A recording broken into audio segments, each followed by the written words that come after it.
Are you sick of being rejected by this mysterious ATS?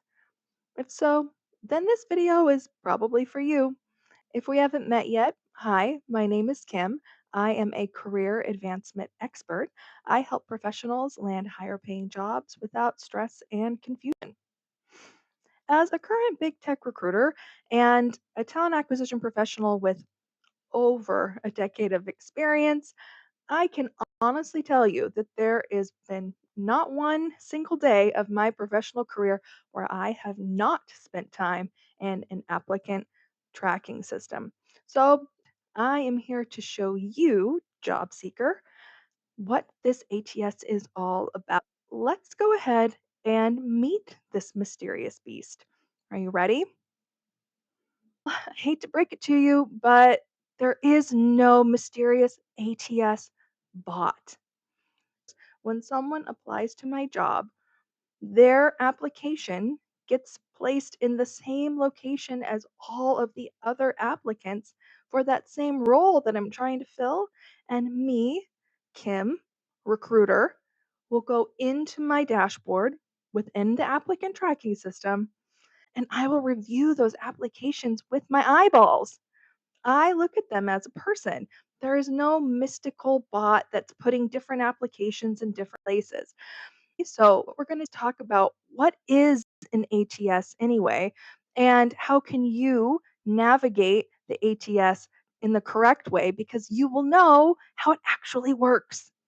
So, what is an ATS? ATS is just an acronym that stands for Applicant Tracking System. It's just an internal system that employers will use to organize online applications.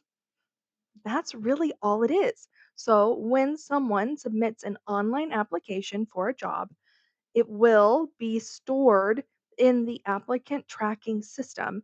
And then that tracking system will house the application and push that application through all of the necessary stages. It's the way for recruiters, hiring managers, onboarding professionals, HR to be able to look and keep track of someone's application.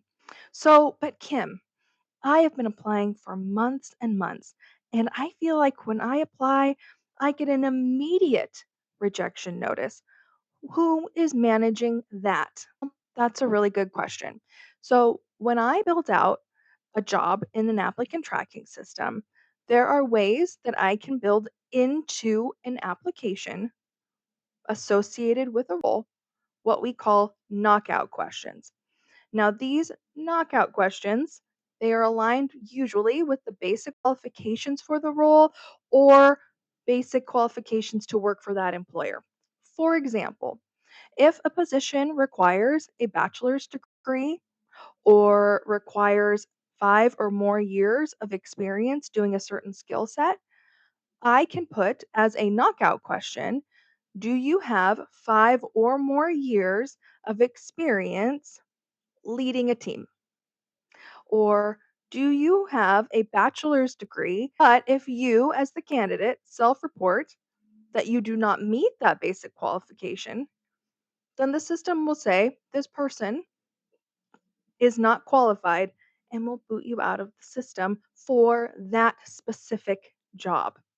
Not every single job, just that specific job, because we need to keep how we treat our candidates consistent. So when you're answering those questions, be mindful to answer them correctly.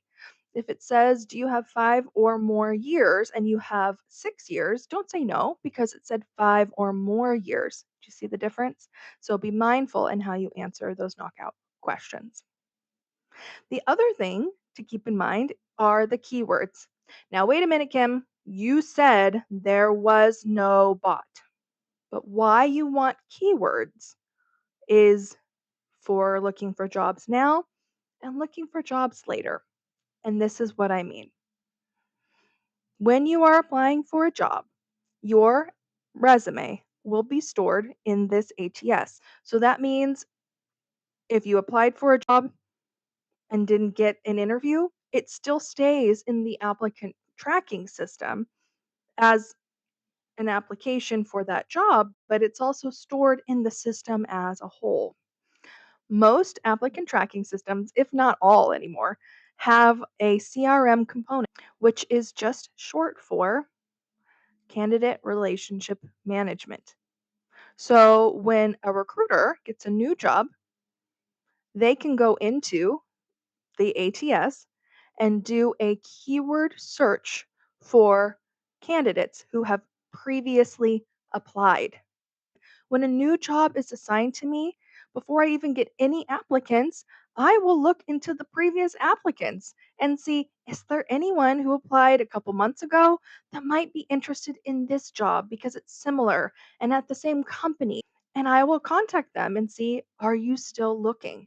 Now, I will still look at the applications that come in online and I will action them accordingly. I don't ignore them, I still review them all, but I also proactively source based off of the keywords that I have searched from the older resumes. So if you want to work for an employer that is a little bit competitive or just is your dream employer, make sure that you use appropriate keywords in your resume so that you can be considered for your current application, but also be considered for openings at a later time too. But now that you know how it works and what its function is in talent acquisition, you as a job seeker can now reverse engineer that to your benefit.